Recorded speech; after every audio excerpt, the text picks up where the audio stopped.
Chapter 1 this morning, if you want to go ahead and be turning there. John chapter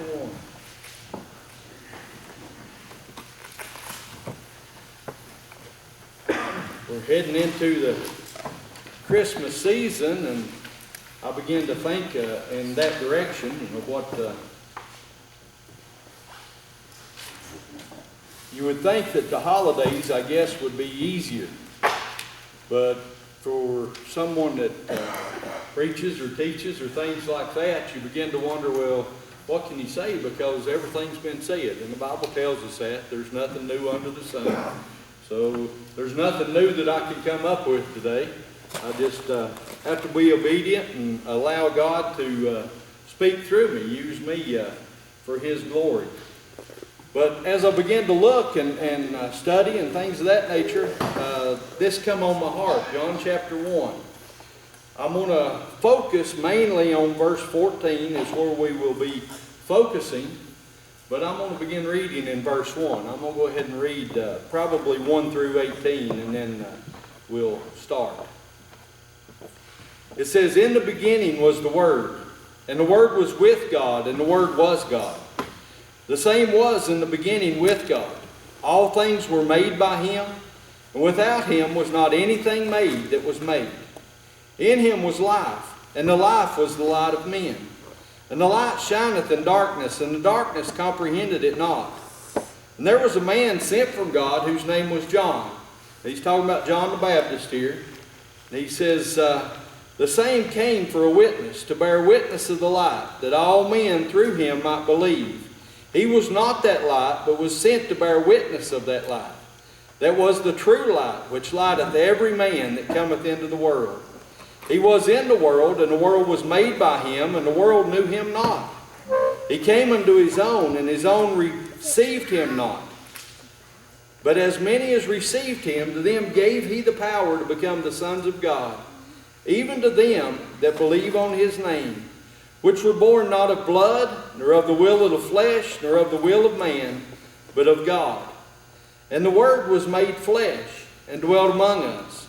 And we beheld His glory, and glory as the only begotten of the Father, full of grace and truth. John bare witness of Him, and cried, saying, This was he of whom I spake. He that cometh after me is preferred before me, for he was before me. And of His fullness have all we received, and grace for grace. For the law was given by Moses, but grace and truth came by Jesus Christ. And no man hath seen God, but at any time the only begotten Son, which is in the bosom of the Father, He hath declared Him."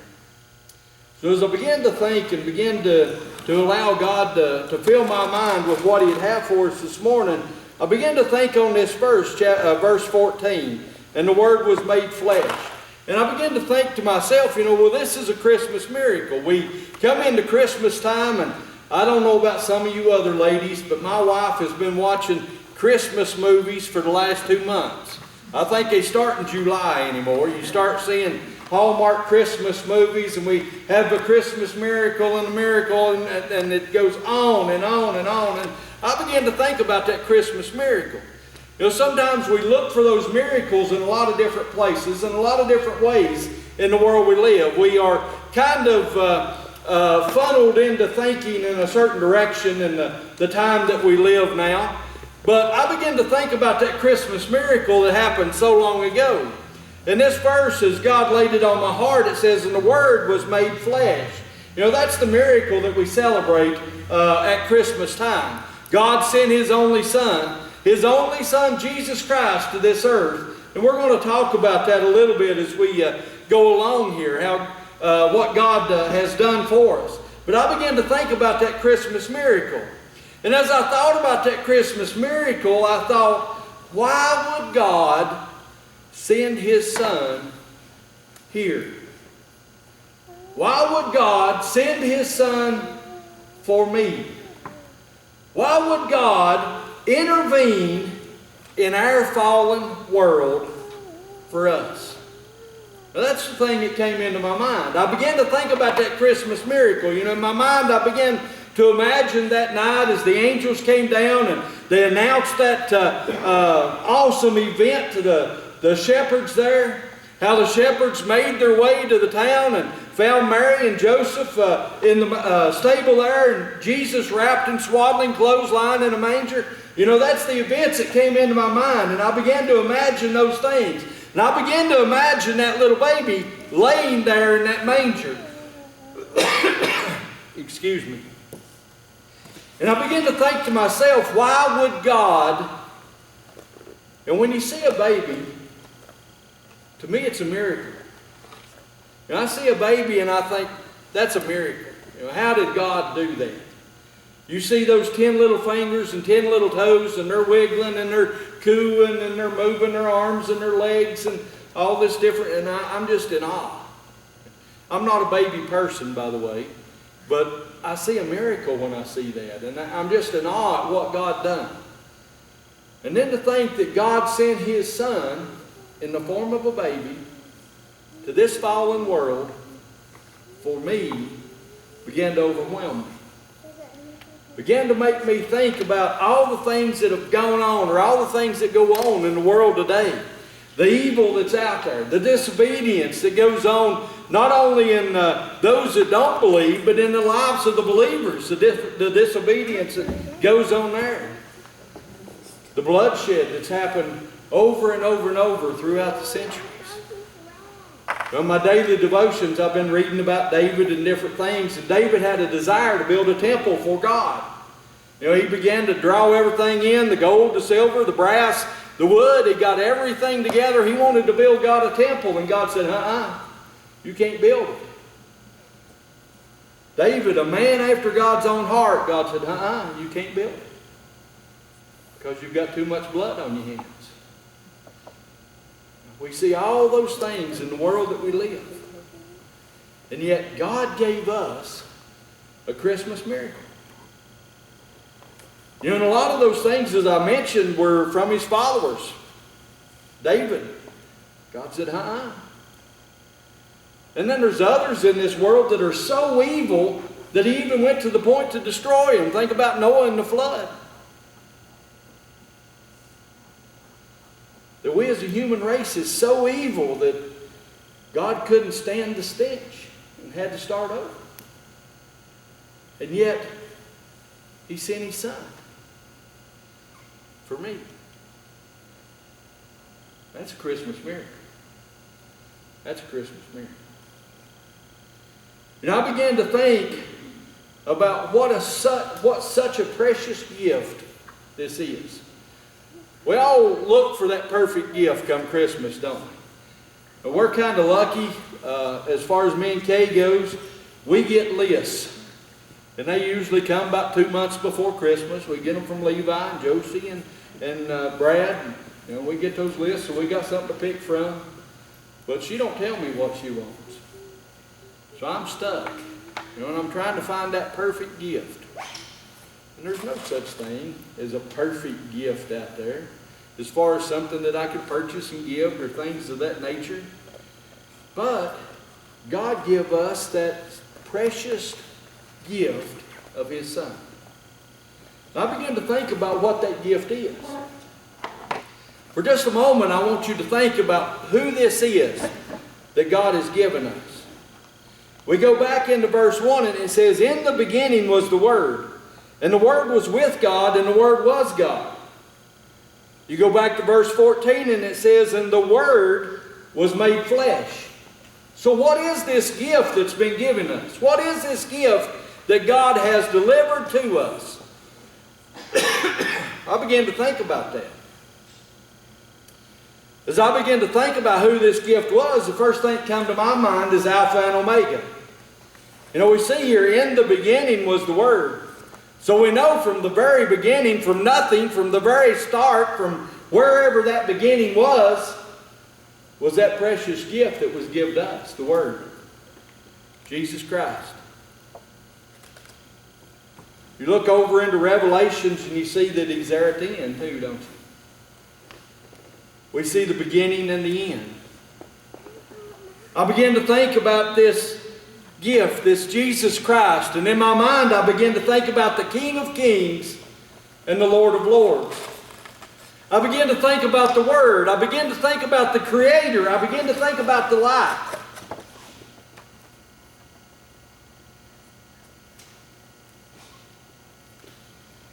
Think for just a moment about what God has done here.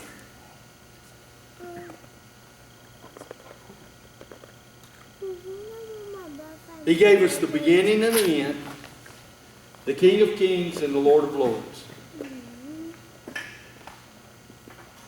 We've been given more than we can ever imagine.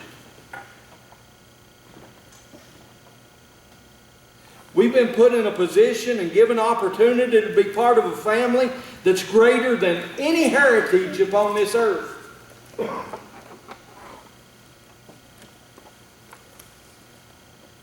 He allowed us to be part of the Creator.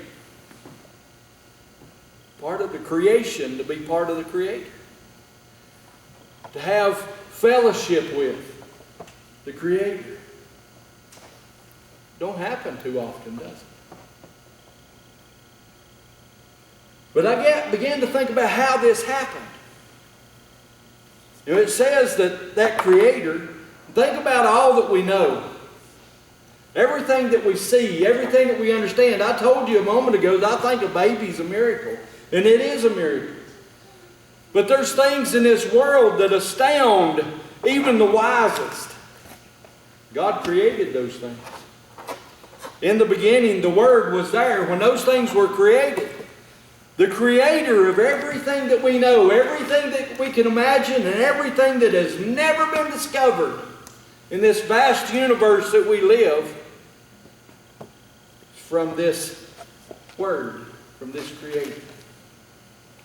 God allowed me to be a part of that. He allowed me to be a part of that. He goes on down here and he tells us, he says that in verse 4, he tells us in the beginning was God, all things were made by Him, and without Him was not anything made, the Creator. He tells him that in Him was life, and the life was the light of men. So we see that He is life and He is light. And the Bible tells us that He shined that light into darkness. He shined that light upon us into that darkness.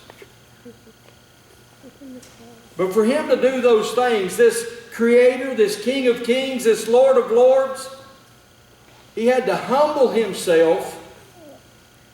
The God of this universe had to humble Himself and become flesh.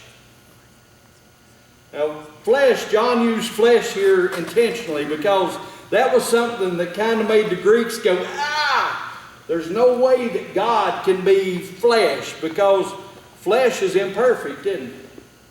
And yet we know from what the Bible tells us that God sent His Son Jesus Christ. He came and He became flesh, and yet He was perfect. Absolutely sinless. But it made them cringe. But He had to humble Himself and become flesh. In my mind, I could understand that. He came, He could be flesh, but He would put Himself in a position to where He had control over all the kingdoms of this world. He does anyway, right? So He could come to this world and put Himself in a position where He could say, all right, this is the way it's going from here on. We could understand that. We as humans would be able to say, I understand that, I can see that, I can believe that. But He didn't do that. He came to this world in the form of that precious miracle that I mentioned a while ago. What can a baby do for itself? Can it dress itself? No. Can it feed itself? Can it supply the needs that it has? It can't, can it?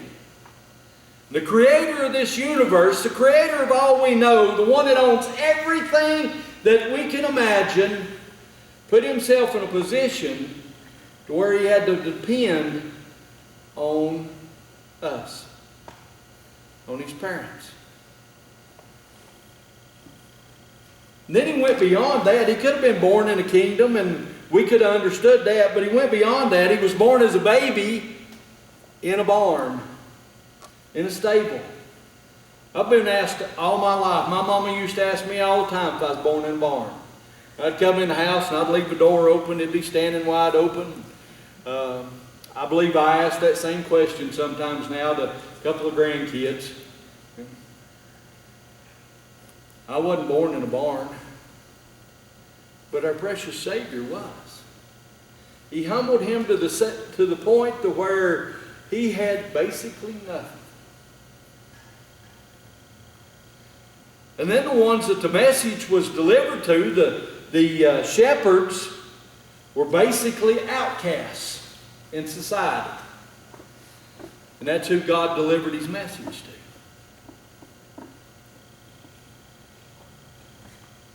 The King of Kings graciously and willingly bent and bowed and brought himself to our level. It amazes me. It overwhelms me when I think about what he was willing to do for me.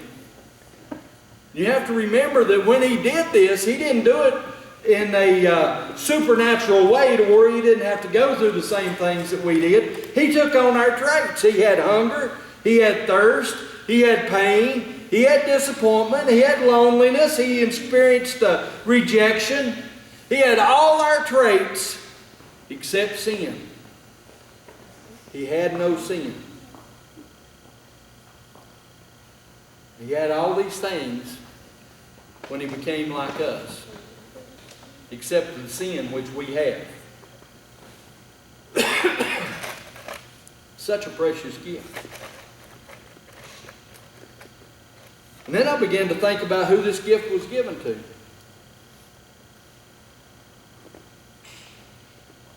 John here says, and the Word was made flesh and dwelt among us. What John is saying here, that he came and he pitched his tent with us. He came and he experienced what we experienced. He lived among us.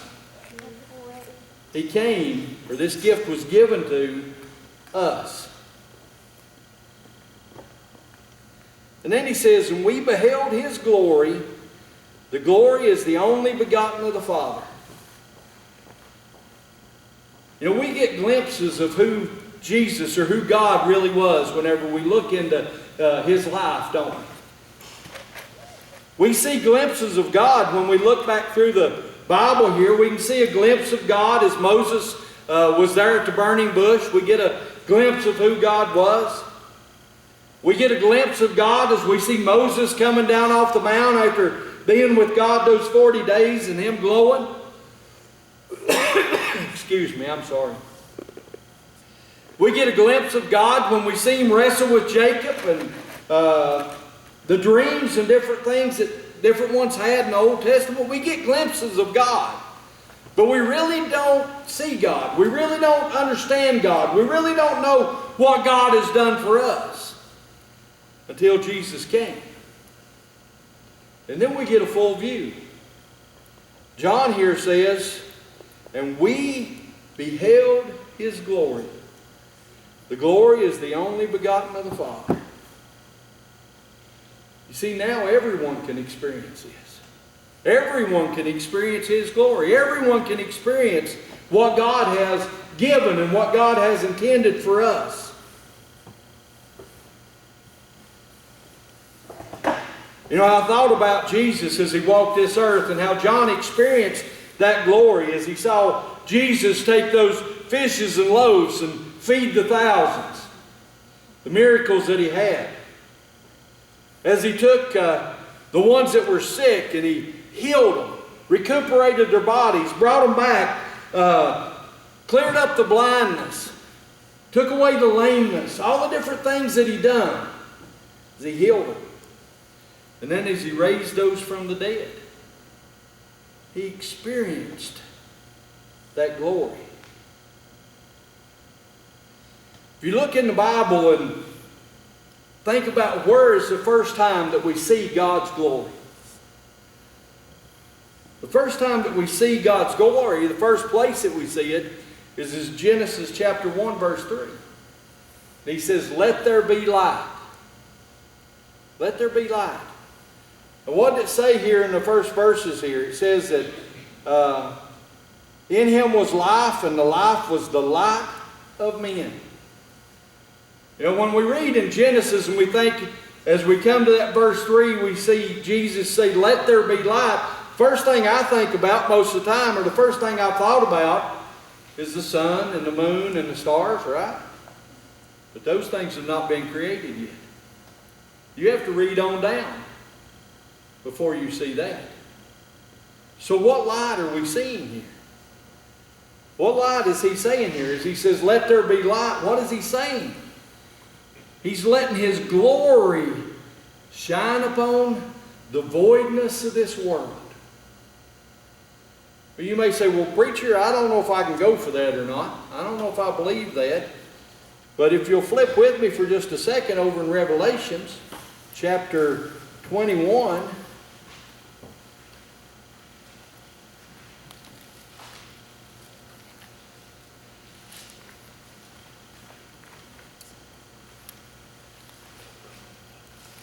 In verse 23, it says, and the city had no need of the sun, neither of the moon to shine in it, for the glory of God did lighten it, and the Lamb is the light thereof. So we see that glory of God at the very beginning, Genesis chapter 1, verse 3. We see that glory of God at the very end of His Word.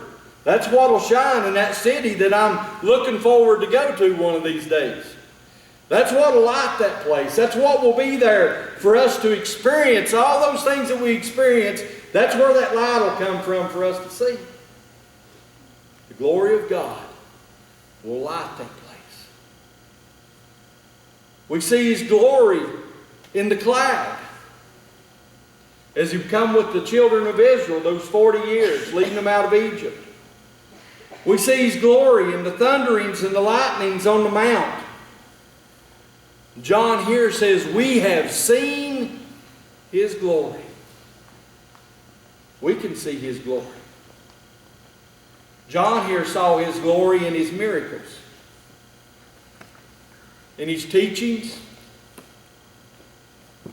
in the conviction that Jesus brought upon the people there as He taught about the sin and things of that nature, and taught them about the forgiveness that was available to them. John experienced those things. He experienced that glory. And we can experience God's glory. We can experience God's grace. Now, I don't know how we could ever look at a baby and not experience God's glory. That miracle that's there. I don't know how that we could look at the creation that God has placed before us and look at all the things that's been made and imagine in our mind what kind of God we serve. We can experience it. We can experience it because of God's unmerited favor toward us. In verse let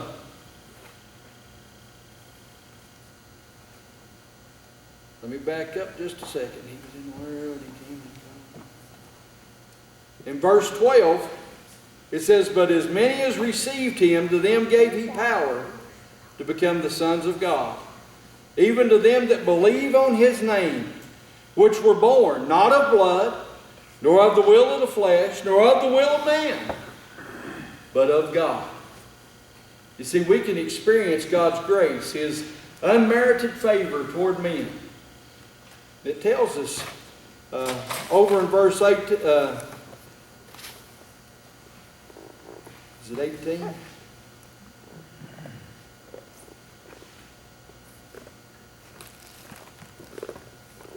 "17, for the law was given by Moses, but the grace and truth came by Jesus Christ." We can experience that grace, that unmerited favor toward us sinners. It's me. That truth that He brings And when you think about truth, we think about true or false, right? But true goes beyond that. It tells us that it is genuine. Truth means genuine, the real thing. Coca-Cola had that commercial for a long time. It was the real thing. It's genuine. But they come out with a different formula, and now they can't say that anymore. That commercial's not out there. God is the genuine. Jesus was the genuine. He was the truth. Genuine God. The one true and living God in this universe. He was genuine. You know, as we think about this Christmas miracle and all the gifts that are available for us to have, or for us to be able to share in the world that we live, let's not forget about the most precious gift of all. That's the gift of salvation. That's something that God came and willingly gave to you and I. All we have to do is accept God's forgiveness. In verse 13 it says, which were born not of blood, nor of the will of the flesh, nor of the will of man, but of God. All we have to do is allow God to come in and redo us. And if we're willing to do that, that's the most precious gift of all. So I have to ask this morning, what gifts are we seeking, or what gifts would we like to give? Well, God's given the most precious one. Have we accepted it? If you would stand with me this morning.